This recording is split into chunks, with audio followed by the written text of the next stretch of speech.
Bonjour. Alors aujourd'hui, je vais faire une petite vidéo sur la liberté académique à partir d'une expérience qui m'est arrivée le 28 mai passé, à savoir qu'un séminaire que je devais donner en physique à l'université de Nice a été supprimé à la dernière minute. Alors je vais expliquer dans un moment de quoi il s'agit, mais je vais vous assurer que je ne veux pas parler de mon cas personnel et encore moins me plaindre. Je fais cette vidéo parce que je pense aux dizaines et peut-être si je cherchais aux centaines de gens dont des conférences ont été annulées, où on a fait des pressions pour qu'ils ne puissent pas s'exprimer, qu'ils ne puissent pas publier, qu'ils ne puissent pas dans les milieux académiques, etc., ou dans les cas les plus graves ont perdu leur emploi, je donnerai des exemples, et les conséquences surtout que ce climat d'intimidation a sur la vie universitaire dans les pays occidentaux aujourd'hui. Alors, ce qui s'est passé, c'est que donc le 28 mai, je devais donner un exposé sur la mécanique quantique, peu importe, à l'université de Nice. Et la veille ou le jour même, il y a eu un collectif, je mettrai les liens, qui s'appelle Tous Citoyens, dirigé par un certain monsieur Nakache, que je n'ai pas l'honneur de connaître, qui a averti l'université sur le fait que j'étais un type d'extrême droite, défenseur des négationnistes, etc. Et comment dirais-je, il y a aussi un syndicat étudiant qui s'appelle Solidaire, qui a répété encore des accusations encore plus graves contre moi et qui a dit qu'il viendrait mettre le sbeul, comme ils disent, si le séminaire devait avoir lieu. En conséquence de quoi on l'a annulé, et je dois dire, je n'en veux pas aux organisateurs de l'avoir annulé. J'en veux au climat général qui rend ce genre d'annulation presque normal et sans conséquence.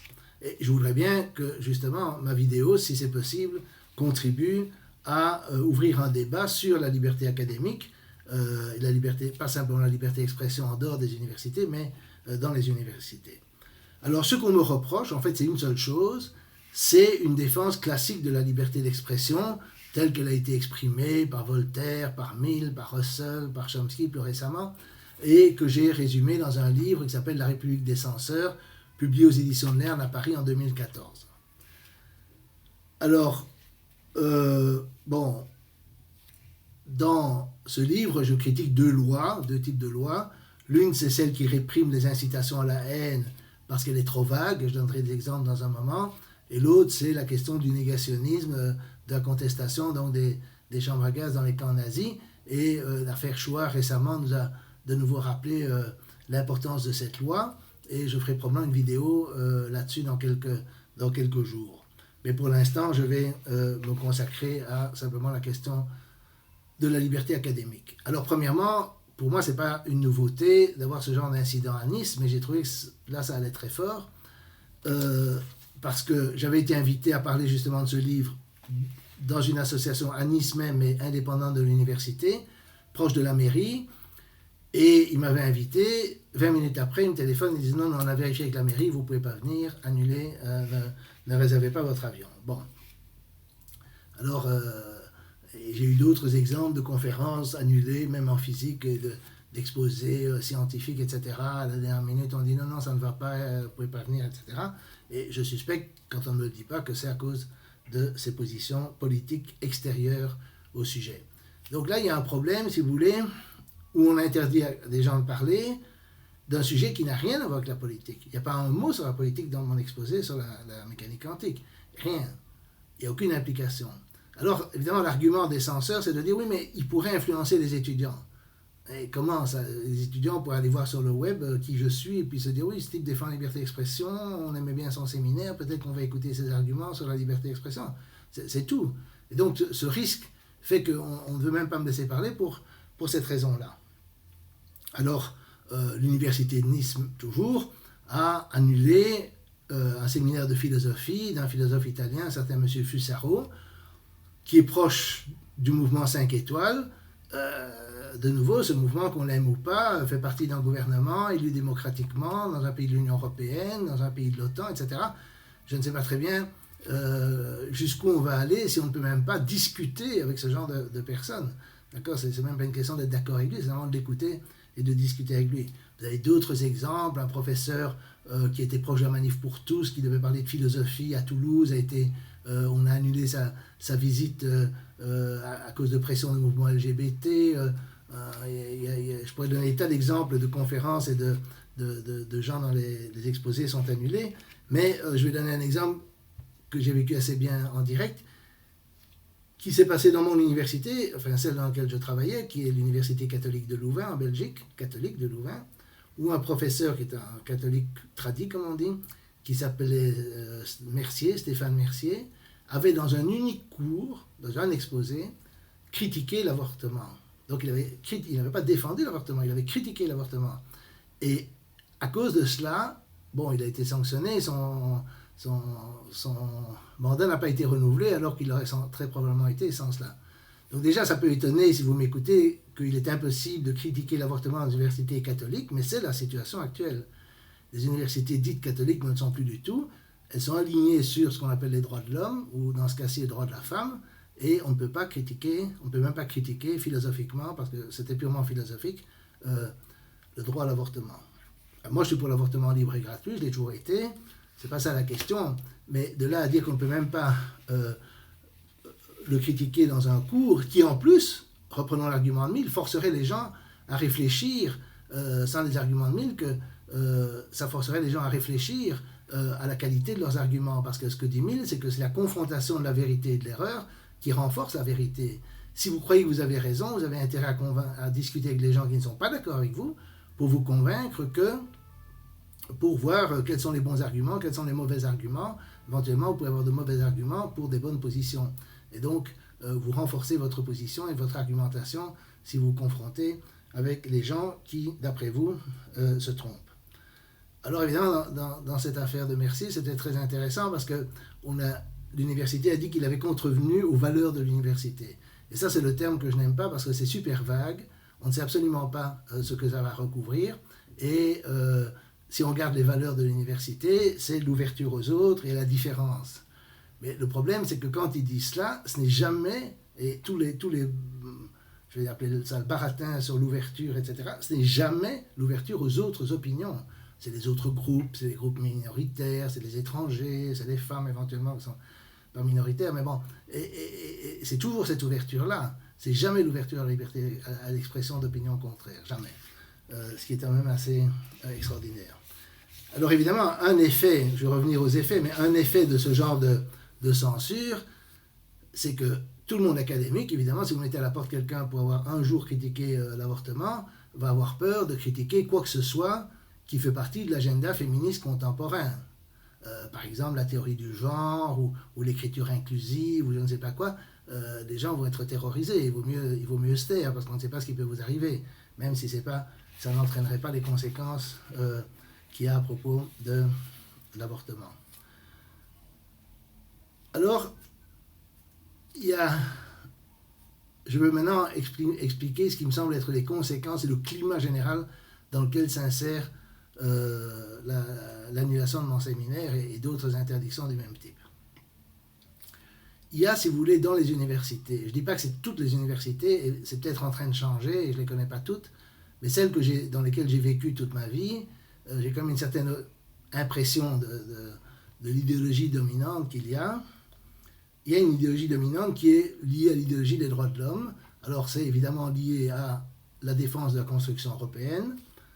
C'est aussi la dénonciation des ennemis qui sont considérés comme des méchants du point de vue des droits de l'homme. Poutine, évidemment les Russes, Xi Jinping, la Chine, l'Iran, la Syrie, Orban en Europe, le gouvernement polonais, le gouvernement Trump, etc. Bolsonaro, il commence à y en avoir beaucoup. Et donc tous ces gens-là, évidemment, on peut toujours les dénoncer, les critiquer, etc. On est obligé de le faire. Si vous les défendez, je ne vous conseille pas trop de les défendre. Moi, je ne les défends pas, nécessairement, c'est pas ça la question, mais je donne les contours de l'idéologie. L'autre truc, c'est l'écologie politique. Là, vous pouvez défendre l'alarmisme le plus extrême sur toutes les questions écologiques. Là, c'est sans risque. Un autre exemple, c'est la tabula rasa, la table rase, l'idée qu'à la naissance, les individus n'ont pas de structure mentale innée, mais que tout est dû à l'éducation, à l'enseignement, à la famille, à la culture, etc., etc. Et en particulier qu'il n'y a pas de différence innée entre les sexes, entre les hommes et les femmes, enfin des différences mentales, évidemment il y en a des physiques, mais mentales entre les hommes et les femmes. Et ça c'est un dogme, à mon avis, il y a beaucoup d'études en sciences cognitives qui montrent que c'est faux, mais Je sais très bien que pendant des années, parce que j'étais intéressé aux idées de Chomsky, qui lui défend l'idée qu'il existe une nature humaine universelle, il ne s'occupe pas des différences entre les sexes ou entre les genres, mais de propriétés innées, universelles appartenant à l'être humain qui le distinguent des animaux. Je sais très bien que pendant des années, c'était pratiquement impossible d'en parler. Et en général, vous avez une idéologie favorable à l'immigration, à la libre circulation des personnes, enfin, tout ce genre ça fait un package, si on veut, qui détermine l'idéologie dominante. Mais il y a des sujets tabous. Alors je vais en faire une liste partielle et je ne vous conseille pas de vous aventurer là-dessus. Par exemple, prenons le racisme. Vous pouvez dénoncer tant que vous voulez le racisme des hommes blancs, occidentaux, etc. Je ne vous conseille pas d'étudier un phénomène qui me paraît quand même évident, c'est le racisme juif en Israël à l'égard des non-juifs, en particulier des Palestiniens. Je ne vous conseille pas d'étudier le rôle des lobbies pro-israéliens, en particulier aux États-Unis, dans la détermination de la politique américaine au Moyen-Orient. Il y a un très bon livre de deux politologues américains, Mearsheimer et Walt, sur ce sujet, mais je ne vous conseille pas de vous lancer trop là-dedans. Je ne vous conseille pas non plus, en temps réel, de contester la réalité des attaques au gaz attribuées au gouvernement syrien. Pourtant, certaines d'entre elles, a posteriori, ont été sérieusement contestées par des experts qui, à mon avis, ne sont pas qu'on ne peut pas soupçonner. Je ne vous conseille pas, au moment où la guerre en Libye est déclenchée, la guerre contre la Libye est déclenchée, de contester le bien fondé de cette guerre. Alors, je vais prendre un exemple extrême en ce qui concerne, par exemple, la question de l'immigration. Moi, je ne suis pas du tout quelqu'un qui est anti-immigration, mais j'estime qu'on doit pouvoir en discuter librement. Et une madame qui s'appelle Madame Marie Régnier, qui est rectrice de l'Académie d'Orléans-Tours. Je donne l'exemple dans la République des censeurs.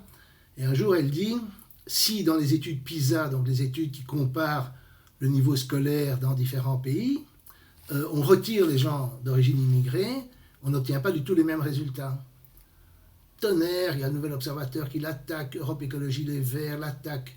Une plainte est déposée, heureusement classée sans suite par le parquet pour racisme, on dit qu'elle est xénophobe, etc., etc. Forcée de s'expliquer, cette madame explique qu'elle est venue à l'âge de 8 ans d'Espagne, elle est elle-même immigrée, et elle dit que dans les situations actuelles, pas celles qu'elle a connues quand elle était jeune, mais actuellement, où il y a des écoles où il n'y a plus aucune mixité sociale ni culturelle, c'est ce qu'elle dit, elle n'aurait aucune chance. Donc elle se plaint du fait qu'il y a des écoles où les gens d'origine immigrée sont enfermés. Mais évidemment, si vous retirez ces écoles-là où les résultats sont mauvais, les résultats ne sont pas si mauvais, c'est ça ce qu'elle a voulu dire. Mais elle était choquée, elle n'est pas du tout pour ces discriminations, elle les dénonce. Mais elle est quand même traînée dans la boue, et on lui dit, oui, mais les théories de Bourdieu passeront, montrer que la culture n'a pas d'importance, c'est uniquement social, etc. Mais là, on retombe sur un autre argument de John Stuart Mill, qui est le suivant. Il dit aussi, si vous devez croire des experts, et j'ai ces discussions tout le temps sur les sciences, les pseudosciences, etc., si vous devez croire des experts que vous ne pouvez pas vérifier vous-même tout ce qu'ils font, vous êtes obligé, vous devez avoir confiance en eux, et la seule raison que vous avez d'avoir confiance en eux, c'est de savoir qu'ils sont totalement libres de dire ce qu'ils pensent, et que les gens qui veulent les critiquer sont totalement libres. Si vous pensez qu'ils ne le sont pas, et par exemple, on va me dire, voilà, tels gens sont payés par Monsanto, par l'industrie pharmaceutique, etc., donc ils ne sont pas réellement libres. Je ne vais pas rentrer dans cet argument, mais évidemment, si vous pensez qu'ils ne sont pas libres, alors leur expertise n'a plus de valeur. Et si on se trouve dans une situation pareille, où cette madame qui exprime une opinion vue comme anti-immigrée, alors qu'elle ne l'est pas, mais bon, elle est vue comme telle, et on lui dit, voilà, Bourdieu passeront démontrer que, qu'est-ce qui vous dit que justement, on ne pourrait pas faire une autre étude qui montrerait, non, que par exemple, la connaissance de la langue française dans la famille a de l'importance, ou que sais-je, peu importe. Mais une autre étude, s'il était faite, elle serait peut-être diabolisée aussi. Et donc, elle ne sera pas faite. Et donc, il y aura une autre étude qui sera faite montrant qu'effectivement, la culture d'origine n'a aucune importance, etc. Mais ces études seront entachées de soupçons parce qu'on sait, si on sait comment fonctionnent les universités, on sait que ces études ne sont pas faites dans un cadre libre. L'exemple que donnait Mill à son époque, c'était les lois de Newton, les lois de la physique classique. Il disait, la raison qu'on a d'y croire, c'est qu'on sait qu'elles peuvent être contestées tant qu'on veut et qu'elle résiste à la contestation. Et ça, c'est un argument très fort et qui en fait était très bon dans l'exemple qu'il donnait, parce qu'à la fin, quelques décennies après, il écrivait au 19e siècle, au début du 20e siècle, on a mis en question ces lois à la fois avec la théorie de la relativité d'Einstein et avec la physique quantique. Et pratiquement toute la physique du 20e siècle vient de là. Et si on avait fait des lois au sens légal interdisant de critiquer les lois de Newton, personne n'a jamais suggéré ça, mais on le fait pour d'autres sujets, alors ces lois, évidemment, on n'aurait pas toute la physique du XXe siècle. Et c'est un bon exemple parce que justement, on pouvait critiquer les lois de Newton qui pourtant me paraissent quand même plus solides qu'une quelconque théorie sociologique.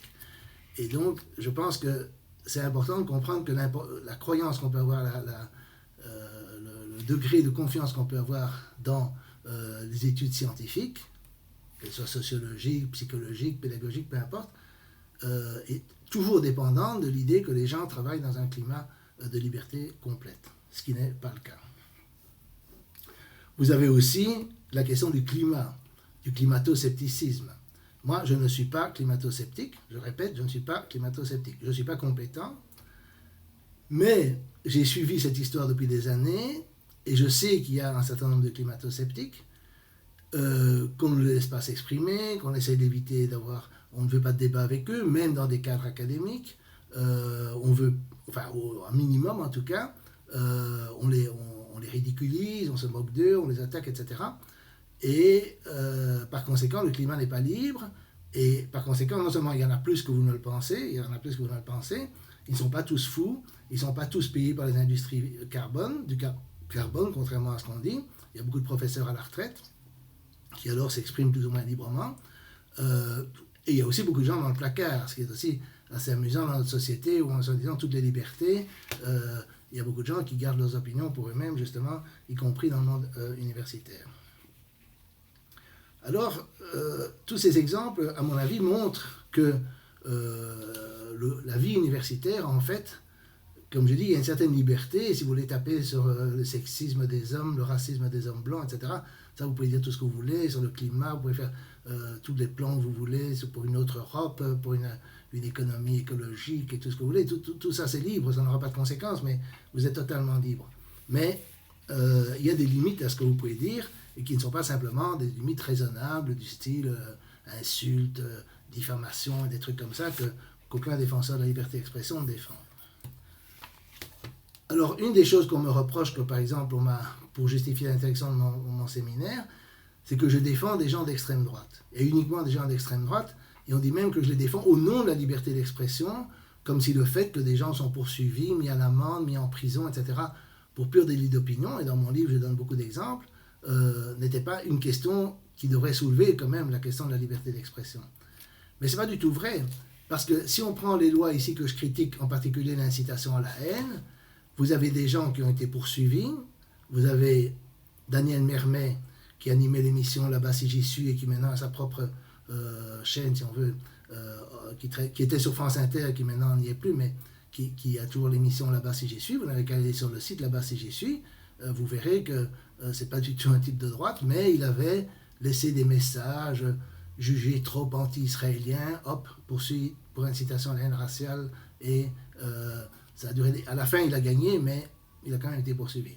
Vous avez le dessinateur Ciné, qui est certainement d'extrême gauche, qui un jour a fait une remarque ironique sur le mariage, la conversion supposée au judaïsme du fils Sarkozy qui devait se marier avec l'héritière de Darty.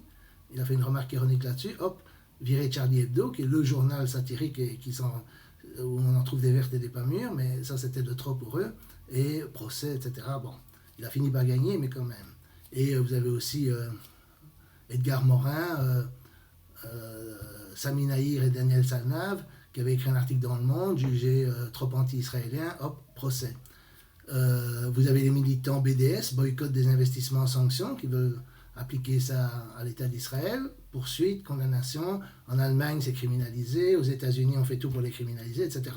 Donc les gens qui se félicitent de ces lois contre la haine, ah, c'est magnifique, on s'attaque aux racistes, à l'extrême droite, etc. Non, ça vous retombe dessus, du moins si vous touchez à certains sujets, évidemment pas si vous dénoncez le racisme des hommes blancs, mais on se comprend.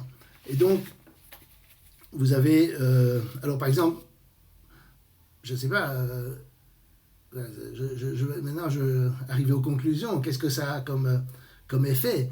Je pense que la vie universitaire, la vie intellectuelle est extrêmement sclérosée. Alors on peut me répondre, oui mais voilà, regardez, vous n'avez qu'à aller lire Causeur, Valeurs actuelles, écouter Zemmour et tout ça, et là vous aurez des discours différents de ceux que je décris. Ça c'est vrai, surtout sur l'immigration, qui n'est pas le thème que je trouve le plus sympathique, mais c'est vrai. Mais seulement le problème, c'est que précisément parce que l'université a imposé la dictature du politiquement correct, il n'y a plus de vie, si vous voulez, qui leur permettrait de répondre efficacement à ces gens-là. Enfin, moi je le pense. Et comme je dis, les études qu'ils vont utiliser pour dire, voilà, non, toutes ces histoires sur l'immigration, grand remplacement, tout ça, c'est faux, sont entachées de suspicion pour les raisons que je dis, parce que tous les gens qui, en tout cas, connaissent le fonctionnement des universités savent que le politiquement correct y règne et que des études qui iraient dans le sens de ce que disent Valeurs actuelles, Zemmour et compagnie, seraient immédiatement diabolisées dans le cadre universitaire. Et donc, évidemment, celles qui vont dans le bon sens sont suspectes parce que les gens ne sont pas libres. Et donc, on revient toujours à la même question. Et pour finir, j'ai remarqué un sondage qui m'a paru très intéressant et très impressionnant, qui est fait en Allemagne. Maintenant, l'Allemagne est un cas extrême de répression de la liberté d'expression pour des raisons historiques, mais que je trouve injustifié aujourd'hui, où 18% seulement des Allemands, 18% disent qu'ils sont libres de s'exprimer en public, d'exprimer leurs opinions en public. Et il y en a même 31% qui disent qu'ils ne sont pas libres de s'exprimer en privé. Donc même entre amis, ils n'osent pas dire ce qu'ils pensent. C'est une minorité, mais quand même. Mais 18% qui disent qu'ils sont libres de s'exprimer en public, c'est très très peu, parce que dans tous les régimes, par exemple dans les régimes des pays de l'Est, etc., ça dépend un peu des pays et des époques, vous auriez trouvé 18% des gens en accord avec la ligne du parti, ou plus ou moins. Et donc ces gens-là pouvaient s'exprimer librement. Je suis certain qu'en Allemagne nazie, disons en 36, 37, 38, vous auriez trouvé sûrement beaucoup plus que 18% de gens qui étaient nazis ou qui étaient favorables au nazisme et qui donc pouvaient s'exprimer librement. Et donc vous avez, comment dirais-je, un pourcentage très très... C'est pas un grand succès pour les démocraties d'arriver, enfin sauf si on voit la démocratie comme un système de contrôle encore plus totalitaire que les systèmes dits totalitaires, mais si on voit la démocratie telle qu'elle est idéalement, alors c'est pas un succès d'arriver à un si petit pourcentage de gens qui sont prêts, qui sont libres de s'exprimer. Allemagne est un cas extrême, parce que je pense que ces gens qui pensent qu'ils ne peuvent pas s'exprimer ne sont pas d'accord avec probablement les politiques migratoires, évidemment Israël, ça on n'en parle même pas, l'alignement sur les États-Unis, l'hostilité à la Russie qui est très populaire dans la population allemande. Et donc toutes ces questions-là, les gens pensent qu'ils ne peuvent pas s'exprimer librement, ce qui est assez grave. Est-ce que les mêmes sondages, ce serait intéressant de faire le même sondage en Belgique ou en France, mais je m'attends à des résultats qui seraient peut-être différents, moins extrêmes, mais qui seraient quand même assez intéressants et qui, à mon avis, devraient poser des questions à toute personne qui a la moindre notion de démocratie. Parce qu'évidemment, si on en arrive à un point pareil, et dans les universités, les résultats seraient les mêmes, sauf évidemment parmi tous ceux qui sont d'accord avec la ligne du parti, avec l'idéologie dominante que j'ai décrite, alors eux, évidemment, ils sont libres de s'exprimer, ils ne vont pas dire qu'ils ne le sont pas. Et même certains qui ne sont pas libres de s'exprimer, qui ne se sentent pas libres, vont dire qu'ils le sont, pour ne pas attirer, publiquement en tout cas, pour ne pas attirer le soupçon sur la possibilité qu'ils aient de mauvaises idées sur un des sujets tabous que j'ai mentionnés. Donc voilà, moi je pense que la situation, ma petite expérience du séminaire à Nice, où je trouve quand même que c'est extrême d'avoir un séminaire sur un sujet non politique annulé à cause d'opinions politiques qui en plus ne portent que sur la liberté d'expression. C'est pas comme si j'étais membre d'un parti fasciste ou quoi que ce soit, je n'ai absolument rien à voir avec ces gens-là. Et en plus sous la pression d'un groupe extérieur à l'université. Les universités se sont battues pendant des siècles pour défendre leur indépendance par rapport à l'État et à l'Église. Et si elles cèdent face à des pressions extérieures de petits groupes, dans l'affaire Mercier, donc le type qui avait osé critiquer l'avortement, ça a été la même chose. Il y a des groupes féministes qui se sont plaints, qui ont révélé ça dans la presse, et il y a eu des pressions de la presse, et l'université a capitulé devant ces menaces. Et donc, enfin, ces pressions. Et si on accepte cela, alors on recule de plusieurs siècles, parce que les universités se sont battues, effectivement, au cours des siècles, contre la domination des États et des Églises. Ça dépend un peu des périodes et des pays, mais c'était ça essentiellement la volonté de la liberté académique qui maintenant a pratiquement disparu face aux pressions de la soi-disant société civile, qui n'a sûrement pas plus de légitimité à réguler ce qui se passe dans le monde académique que les universités, que l'État et l'Église. Et donc je pense qu'on est dans une situation assez extrême, bien que évidemment tout ça est caché, qu'on n'en parle pas, que évidemment il n'y a pas la police qui vient. Tout ça, ça se fait, tout politiquement correct, ça se fait par pression, par intimidation, par autocensure, etc. Il n'y a pas les flics qui arrivent, parce que si les flics arrivaient, alors évidemment il y aurait une réaction. Mais ici, il n'y a pas de réaction. Et c'est ça ce que je voudrais susciter, c'est une réaction. Donc, je ne demande jamais de partager mes vidéos, mais ici, oui, je le demande un petit peu, parce que je pense que ce serait bien d'arriver à susciter un débat sur ces questions, si on veut maintenir une certaine vie intellectuelle dans notre monde académique. Merci.